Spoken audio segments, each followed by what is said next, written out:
Hiroshima, mon amour. Quel étrange cri, disait Marguerite Yourcenar à propos de ce titre de Marguerite Duras. Oui, non, c'est un titre de... Non, il y a eu un film, mais ça a d'abord été un bouquin de Duras. Non, Duras aussi, Marguerite Duras, l'apologiste sénile des infanticides ruraux.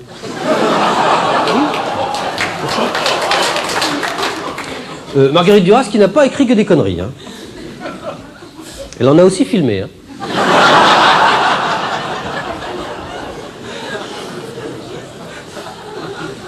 Mais c'est vrai, elle a raison, Yourcenar. Quel étrange cri. Hiroshima, mon amour. Pourquoi pas Auschwitz, mon loulou.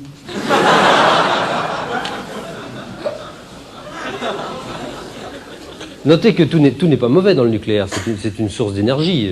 L'énergie, on en a besoin. Sans énergie, on ne pourrait pas s'éclater. Sans pile, on perd la face. Hein.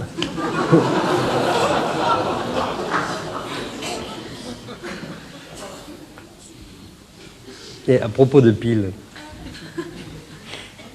permettez-moi de vous raconter une histoire tout à fait authentique dont j'ai été naguère le triste héros.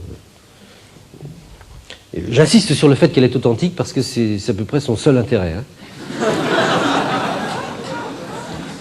Non, je veux dire qu'il s'agit d'une histoire relativement ennuyeuse dont on pourrait à l'extrême rigueur tirer une morale dont l'utilité ne m'apparaît cependant pas évidente.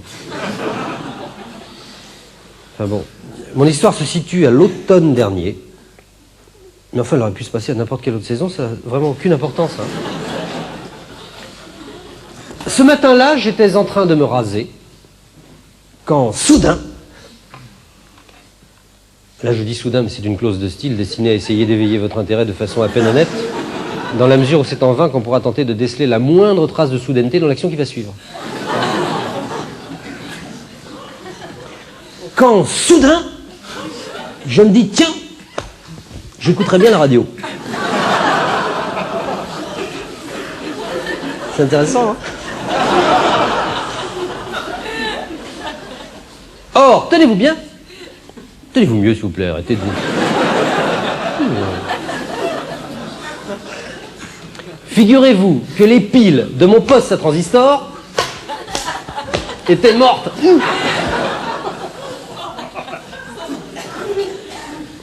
Alors bon, moi, ne faisant ni une, ni deux, ni trois, ni quatre, ni que dalle, je me rends chez l'épicier dont les chocs jouxtent mon logis. J'ouvre la porte et je dis... Oui, tu la connais?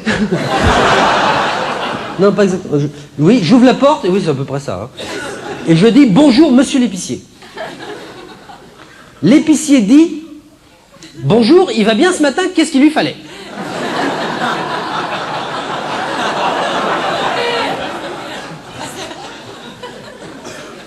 Alors il dit qu'il voudrait des piles.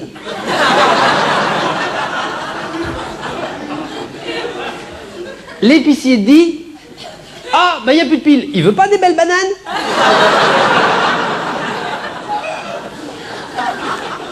Alors il dit que non, il dit qu'il veut pas des belles bananes. Il dit qu'il veut des piles. Ah, ben il n'y a plus de piles. Mais, bon sang, mais c'est bien sûr Jalor. Il me reste le grand magasin d'à côté. Hop, j'y cours. Hop, je me précipite au rayon des accessoires électriques. Je m'empare d'un lot de 4 piles sous film plastique. Et je me rends vers la caisse d'un pas complètement quelconque.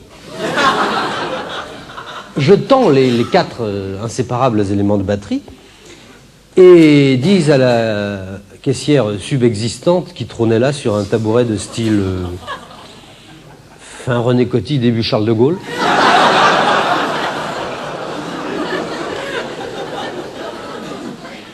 Mademoiselle, je voudrais 2 piles. Ah, mais vous voyez bien qu'elles sont vendues par 4, glapit-elle au sortir d'un soupir agacé. Ça nous fait 22 francs. Eh putain, mais c'est un alexandrin, ça. Non, mais j'ai pas fait gaffe à ça. Non, mais... Ah, mais vous voyez bien qu'elles sont vendues par 4, glapit-elle au sortir d'un soupir agacé. Ouais, tu rigoles avec un texte en béton comme ça, on fait une comédie musicale quand on veut, hein. En France, oui. Mais non, mais... Je sais pas, moi... mais vous voyez bien que... Ah, mais vous voyez bien que c'est vendu par 4, Glapitel au sortir, d'un soupir agacé, Glapitel au sortir, d'un soupir agacé, Glapitel au sortir, d'un soupir agacé.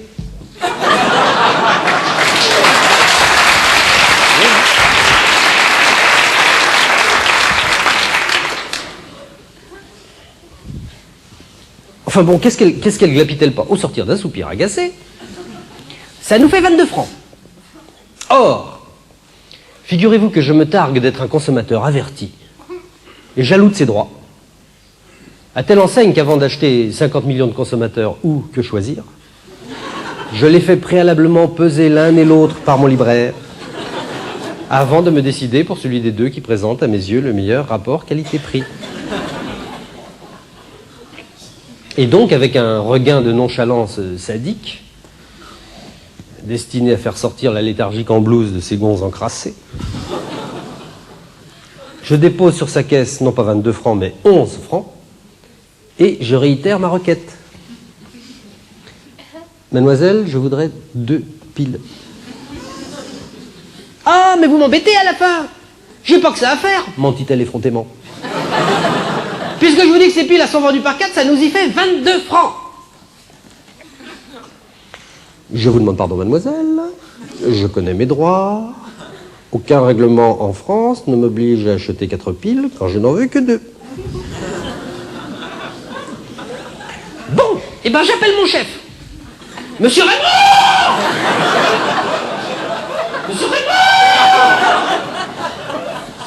Hurla-t-elle en ameutant tout le magasin dans un branlement frénétique de sa haineuse clochette à vache.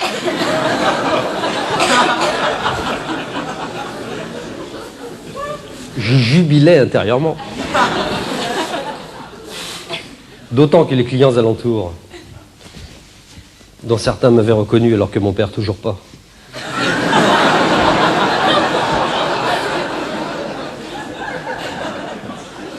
les clients faisaient maintenant le cercle autour des lieux de l'incident.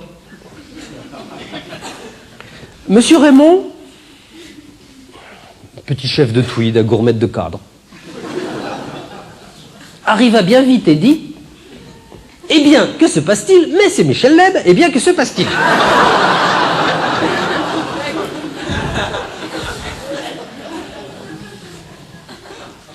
Prenant alors à témoin la foule attentive, je récitais fermement la loi qui était de mon côté, en fustigeant l'attitude bornée de la méchante qui ne l'était pas.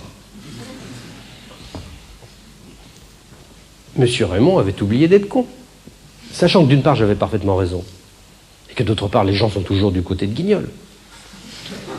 Il préleva 2 piles du paquet de 4 et me les tendit solennellement en échange de mes 11 francs. Puis il s'en fut, magnifique et serein, comme un petit Salomon de prise unique. Pour ma part, je quittais le magasin sous les ovations délirantes des ménagères.